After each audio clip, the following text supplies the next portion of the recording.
restroom door.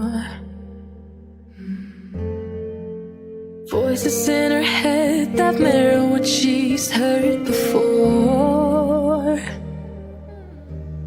All the things they said to hold her back, they never seem to leave her head and tend to keep her mind at war. All the things they said to hold her back, they keep her locked inside of all the times when she's been hurt before. Her eyes are swollen as she tries to hold her tears back. Her hands are shaking and her palms are sweating as she says, I don't wanna listen to a word you say, telling me what I can become. And I've been looking forward to this day, the day I prove you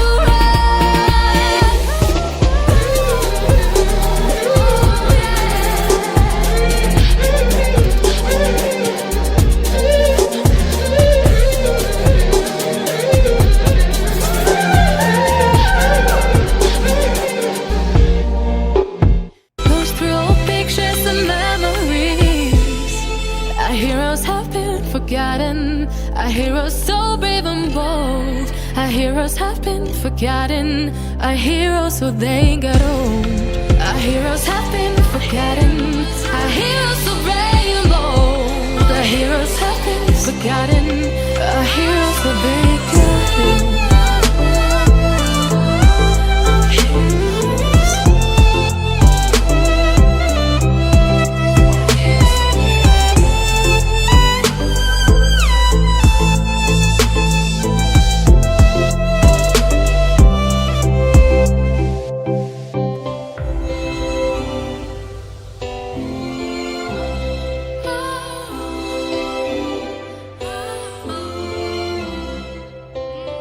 People don't stay the same, you know.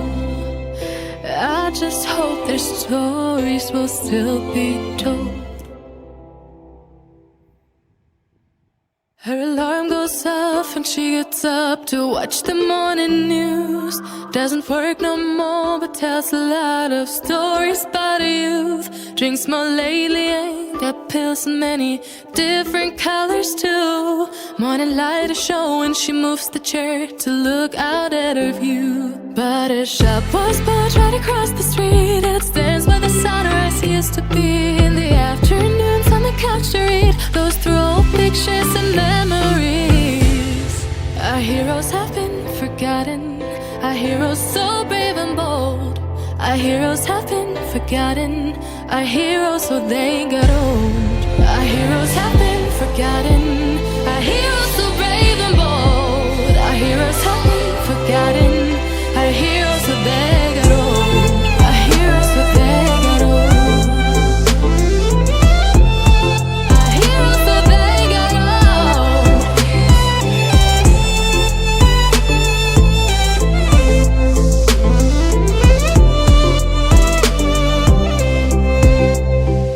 Smiles they fade because her dad only visits once a month.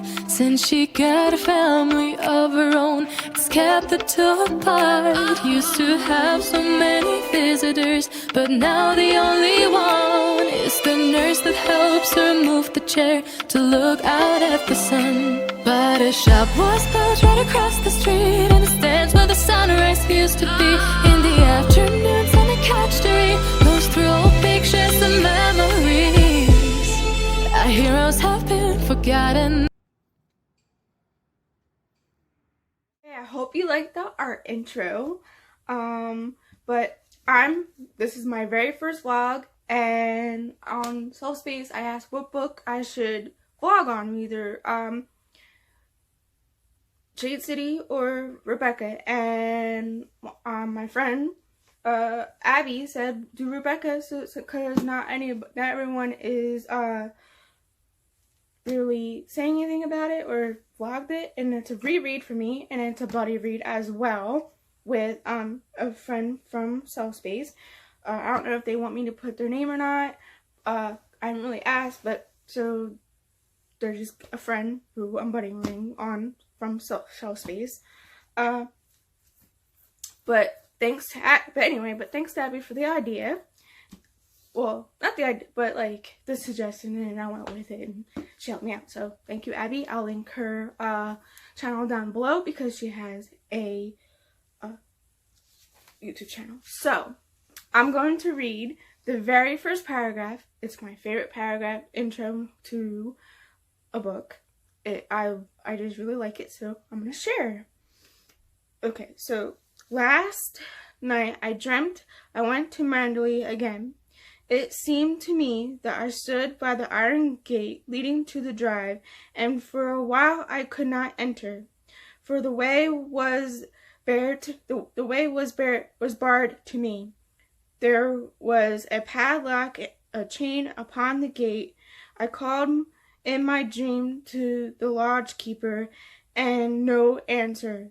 Appearing closer through the rusted pokes of the gate, I saw the lodge was uninhabited.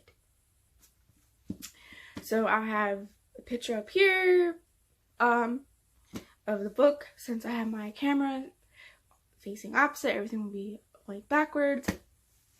So yeah, I'll check in when I have read more, or if I want to share a passage. I hope you enjoy this vlog, my very first one.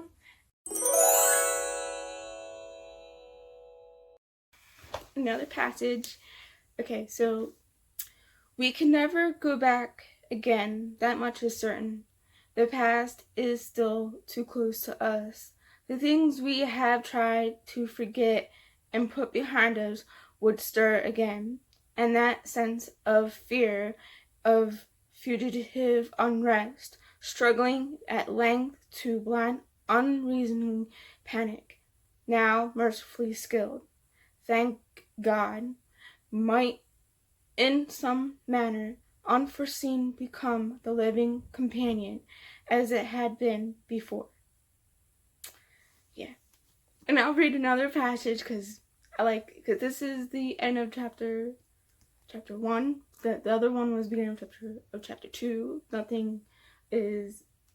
No plot here. There's nothing that I'm giving away, but I will put spoiler stuff in the title, so just in case y'all are like, this is spoilery. Okay. We would not talk of Manderley. I would not tell my dream, for Manderley was ours no longer. Manderley was no more.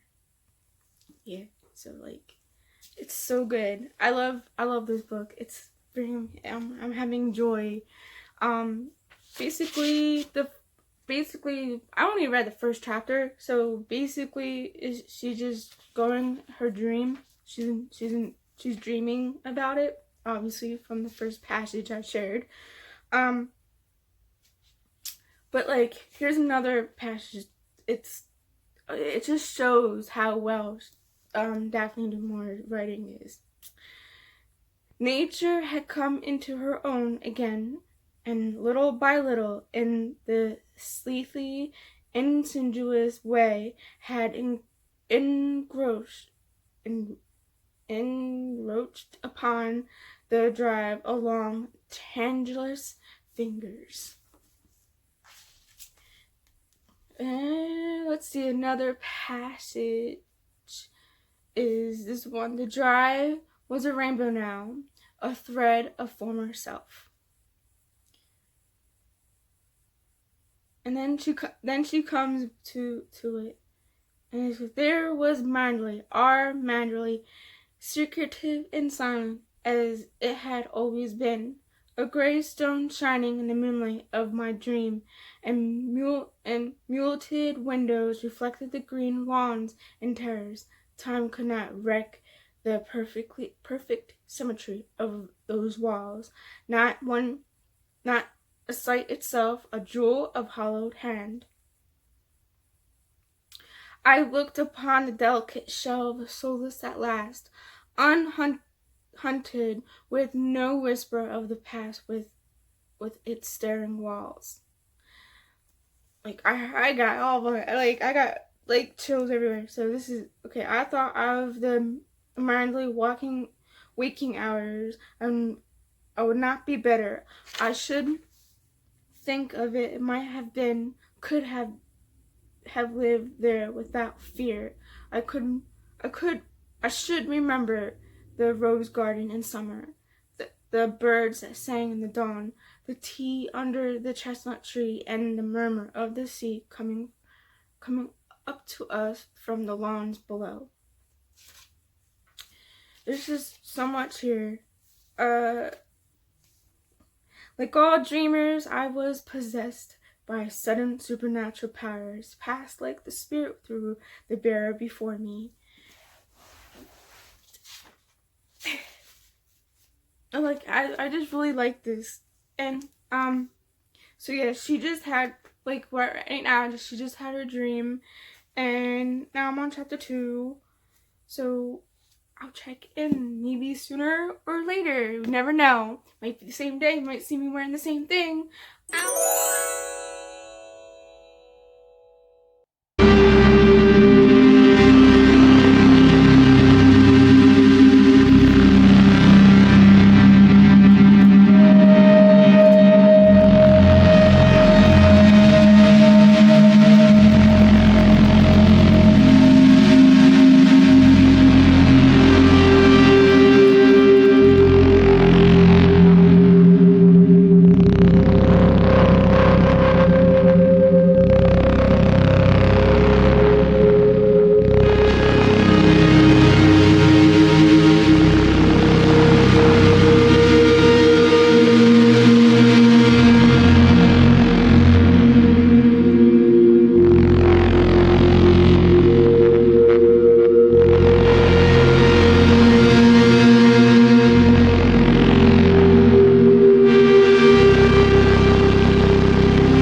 So I am a little bit further in. Right now, I'm on like chapter 3, but I wanted to share some things with you. Let's see. This line cracks me up a little bit. It's not like ha ha ha laugh, like belly laugh, but it's like a good chuckle. Okay, so this is chapter 3. This is the first line in chapter 3. And it says, I wonder what my life would be today if Mrs. Van Hooper had not been a snob. And that's when she now I read where she meets Mr.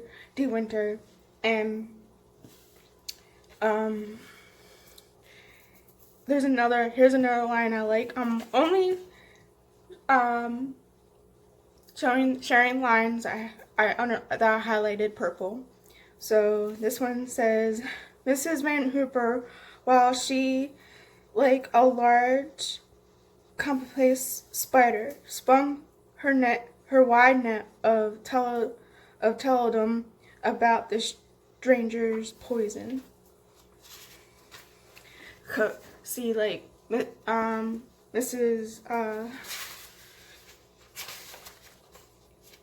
Mrs. Vanderhoop, she's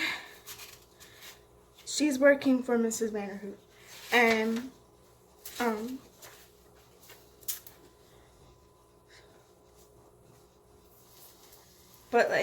and I guess she's like a companion or working. I'm not 100% sure, but it's good. She's a piece of work. You gotta read more. Okay. So, she does mention Mrs. Danvers, and in the book, she is the housekeeper in there. So, but she's mentioned early, and I have her green.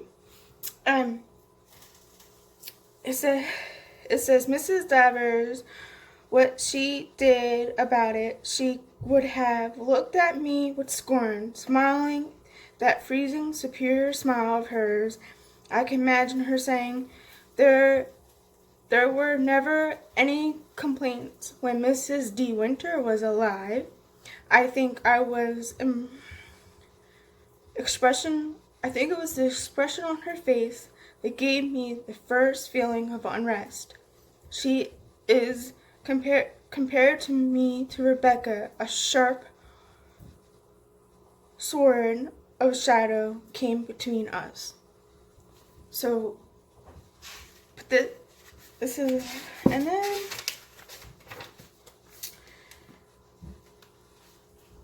this one is, I'm not going to share anymore, but like, that's where I'm at. I'm on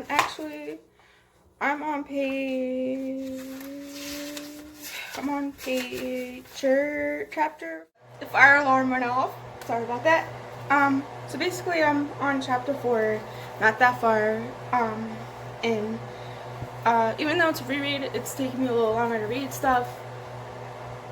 But you guys see me in my kitchen. It's because I'm cooking and having some dinner. I did a montage of coffee, and hope you guys like that. See, coffee, like it. I'll check in when I have something. Hey, so I got further into the book. It's been a couple weeks now. It's almost Halloween. It's like, I guess like the 29th or 30th.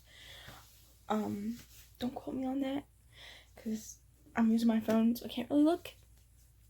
I apologize in advance because I look exhausted, and yes, I am very exhausted. I'm trying to get my sleep schedule back to normal, and that's another reason why I haven't been like really reading. I've just been either audiobooking or getting an ebook or a physical book with an audiobook, and I finally found on Hoopla the audiobook of this, so I'm reading a little bit faster, and I finally got to the 10 chapter bookmark mark with my buddy read person. I had apologized to her because the way I've been. It's just, I just need to get this,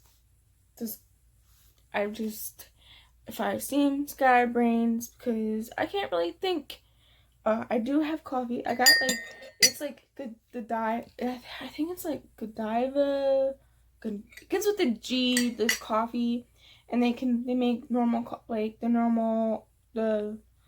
non-specialty, your normal, what you would buy, like normal coffee. But they also have cool stuff where you can have cappuccinos with little special cappuccino ones, and they have latte ones. Well, this one's the pumpkin latte one, and it's so good. It's cold because I had it for a while when I was listening to the book. Anyway, so it's an update. Again, I'm repeating myself because I need to repeat for myself. Okay.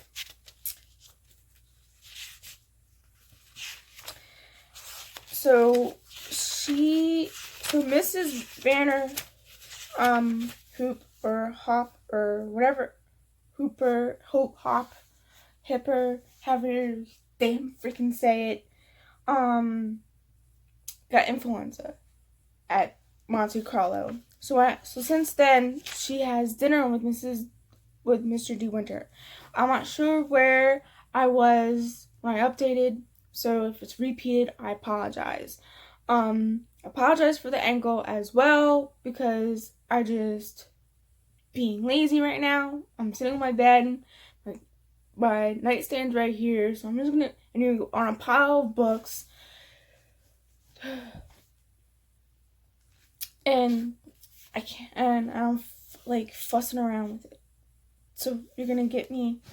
Maybe how about this? Can you see me? I'm like looking at it weird. Yes. So anyway, and I'm not editing that out because you're getting the behind the scenes real me. Well, obviously you get real me anyway, because I can't edit for shit. Okay, so yeah, so then she goes on. He every day they eat lunch or dinner together, whatever meal, most meal, like major meals, I guess. I don't know that like etiquette back then, how many dinners rich people had, like, and on top of that, like British customs back in the day. Yeah. So he drives around, they go and walk around and get to know each other. And I like this passage right here. You could stoop down and pick the fallen petals, crush it in between your fingers. You had there, in the hollow of your hand, the essence of 1,000 scents, unbared in a sweet and all from curled, crumpled petal. And you come out of the valley, hardly and rather dazed, to her the white single of the beach and still water, curious perhaps, sudden contact.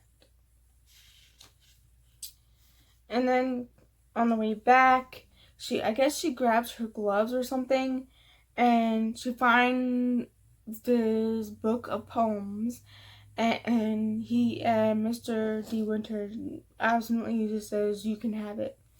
And so she takes it back to her hotel room, and realizes that he gifted it to his late wife, Rebecca.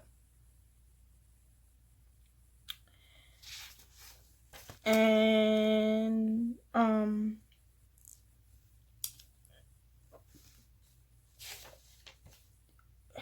here's another one that I really liked, and it's called "If Only There Could Be an Invitation." I said impulsively, an invention. Sorry. So this is when there another another outing with him. And she says, if there could only be an invention, I said impulsively, that brought up memory like scent, and never fade, and it never got stale. And then, when one wanted it, the bottle could be uncorked, and it would be like living the moment all over again. And then later, Mr. De Winter says how bottled up memories could be, he says, all memories are bitter, and I prefer to ignore them. Something happened a year ago that altered my whole life, and I want to forget every phrase of my existence up since that time. And the days are finished, and they're bottled up, and must begin living all over again. I have it highlighted in purple because it could also be my pink, which is, my pink is foreshadowing, kind of.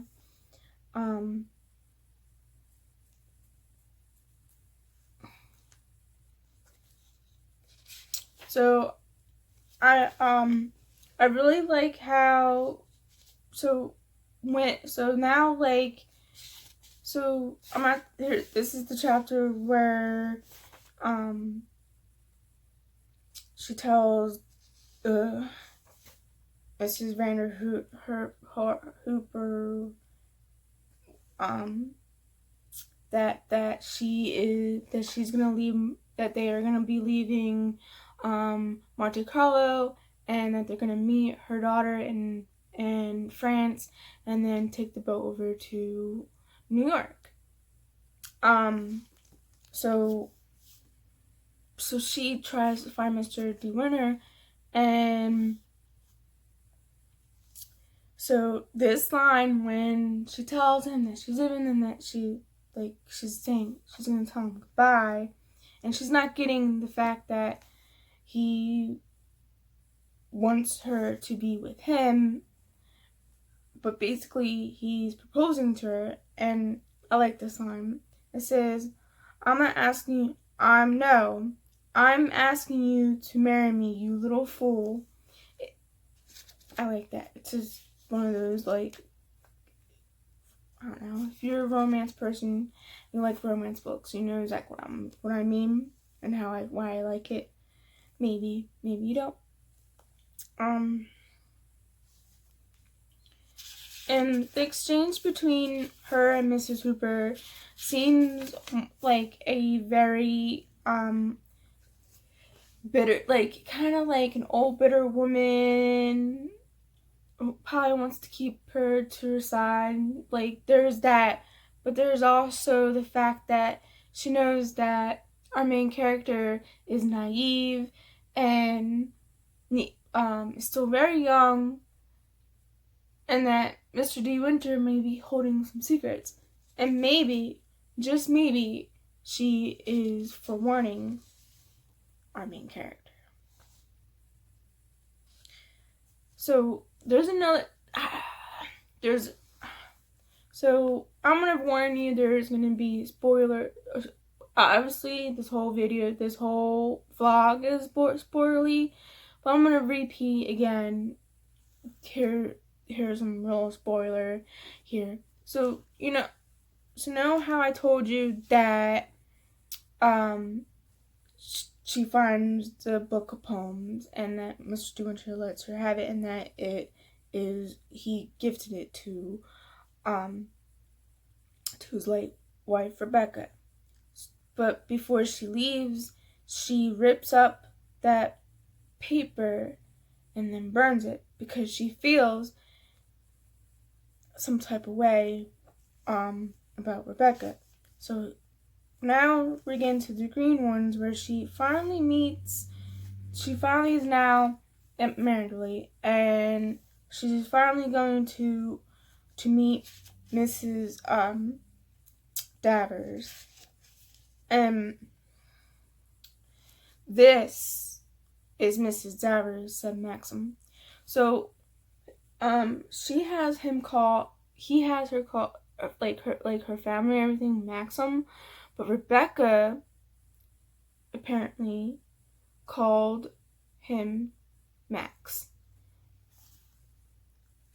Okay, so this is Mrs. Davers, said Maxim, and she began to speak, and still leaving that dead hand in mine, her hollow eyes never leaving my eyes, so that my own wavered and would not meet hers. And as they did, to her hand moved in mine, and the life returned to it, and I was aware of the sensation of discomfort and of shame.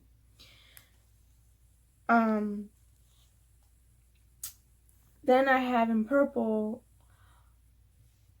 before that part, this part's like really kind of like has like the gothic feel to it. A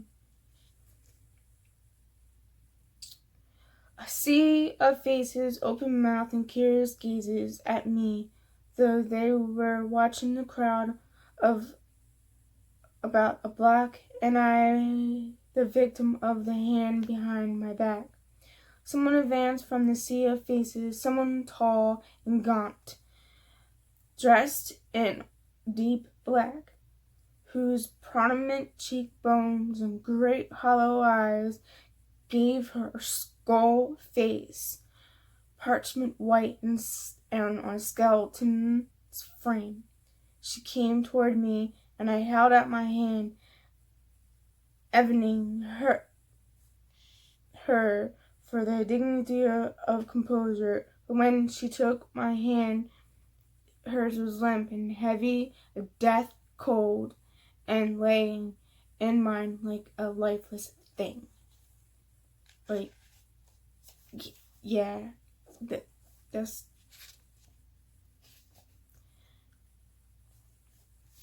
So, where I left off is she meets Maxim's sister and his brother-in-law, and how like people are saying how quite different she is from Rebecca, and she feels like she's being compared to Rebecca, and perhaps she is, perhaps she's not.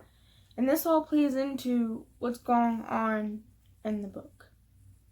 So I'll leave that off here, and hopefully you see me less lethargic, maybe not, maybe you see me in the same shirt, in the same day, later today or later not, I'm not sure. I might take a break from reading because I've been reading for a while, and obviously you can see I'm exhausted still. I'll keep you posted.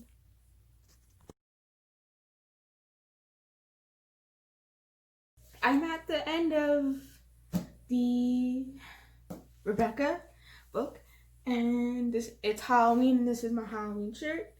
See? Okay, so I'm gonna talk about like the ending and my overall thoughts of Rebecca while I cut myself an avocado to eat while I'm doing this.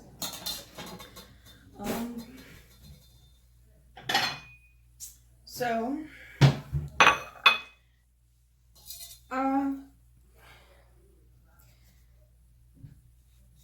I don't remember where I left off, so I'm just gonna go with the fact that it's so good.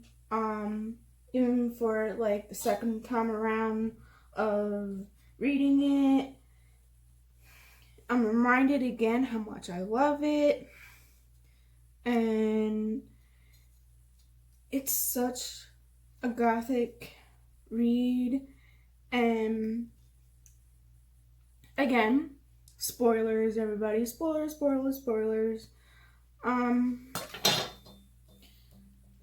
So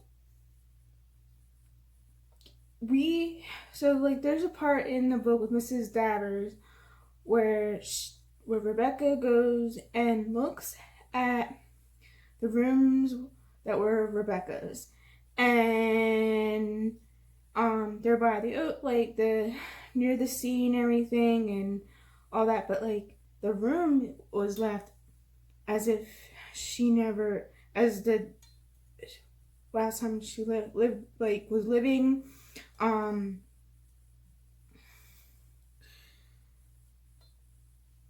Her nightgown and slippers were still set up. Her brush and everything was still there.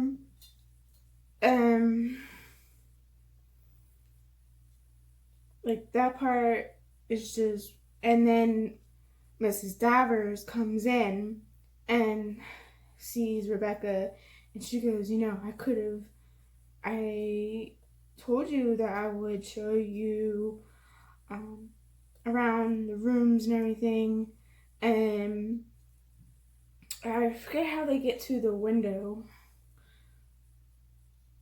or no, that doesn't happen. So I think it's later when I think she finds Mrs. Davers near the windows.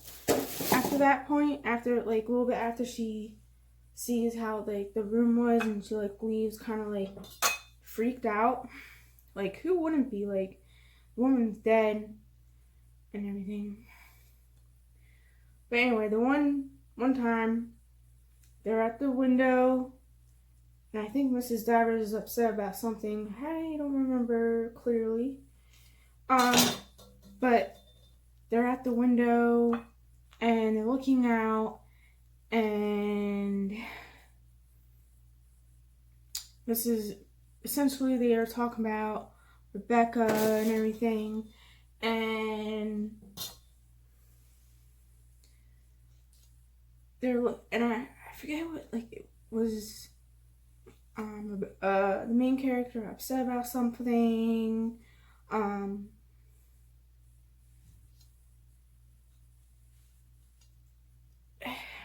think it's because she thinks that Rebecca is everything. Everyone worship Rebecca. She was all great, and especially Mrs. Davers, who essentially like took care of her, and like for Rebecca and everything. So the creepiest part, and again, spoilers.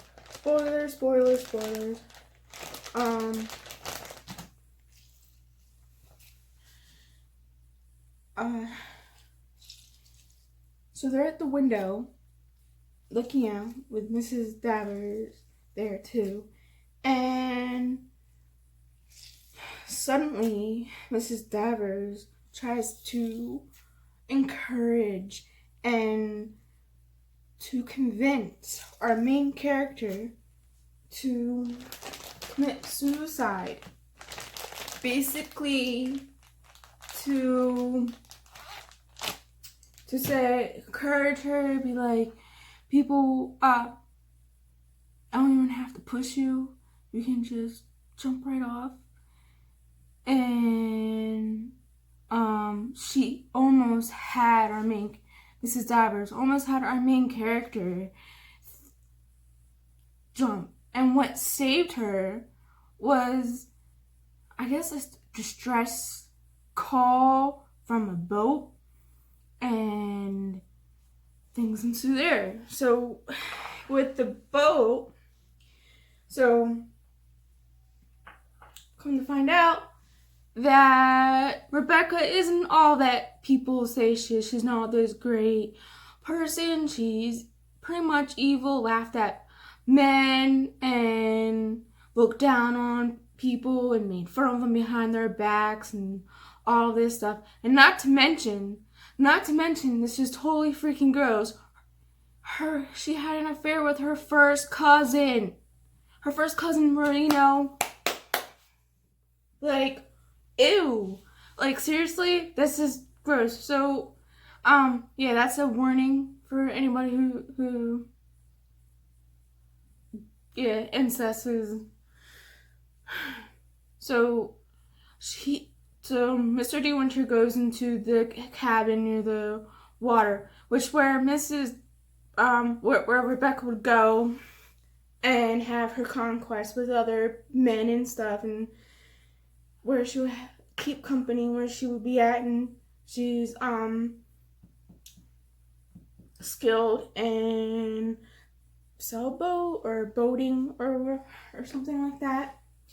And he goes and confronts her, what's going on, like he wants to divorce her. She's like, no, that she said that she's pregnant, and that's another thing, which maybe she was pregnant, maybe she wasn't.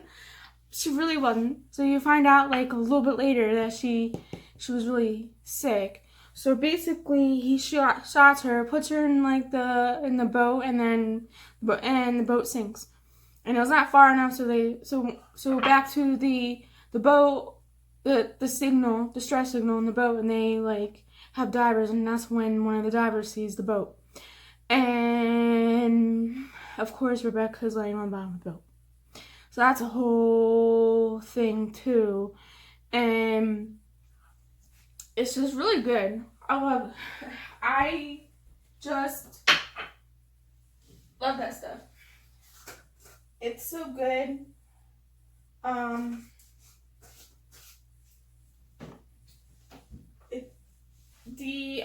probably later I'll be watching the Hitchcock version of Rebecca later. But I'm making myself lunch pie when I'm eating lunch. I probably will do that through YouTube. I almost said Facebook. But yeah, I just made avocado. As you can see, I did some lemon and seasoning, my favorite seasoning. So I'm not sure exactly what I want to do for the rest, but while that's marinating, I'm going to share some favorite quotes like always, like I've been doing throughout here. So as you can see, I did have a lot in the beginning. There's a lot of my favorites, which is purple. Green is Mrs. Davers, or anything that was gothic or creepy or anything like that. I put Gotchi for gothic feel, or for anything, and I think plain was this Mrs. Davers, anything had to do with Mrs. Davers. Blue is anything that's sort of sad. Orange is even shocking, even reading it again. Yellow tab is like whatever I felt like doing. And pink was foreshadowing that I saw the second time reading. But it's been a while since I've read Rebecca, so some of it's like I might have missed. But yeah, so I'm going to share some quotey quotes.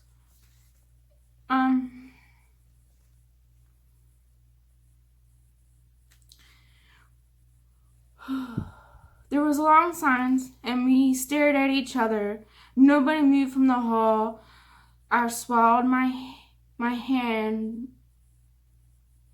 I swallowed my hand. She didn't swallow her hand. That does not make sense. So sorry. But it really said, I swallowed, comma, my hand moved to my throat. What is it? I said. What have I done? I did not recognize his voice. It was still quiet and icy cold. A voice I knew. So here's the thing.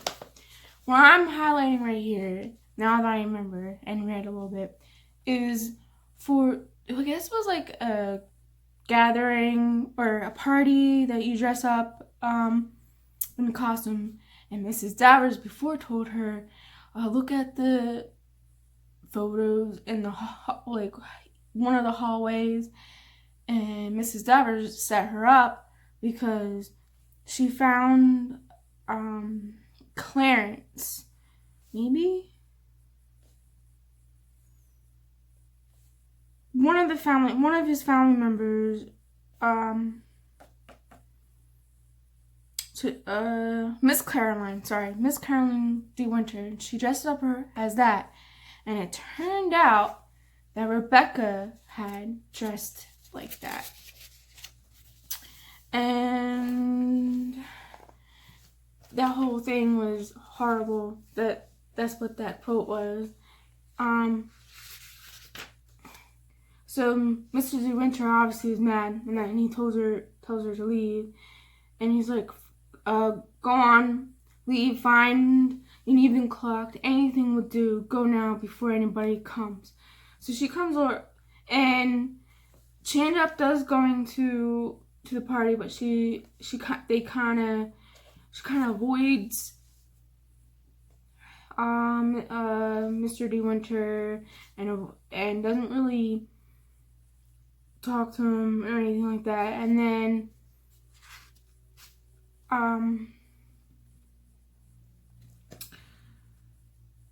yeah, so that's where I was I would just share the quote. So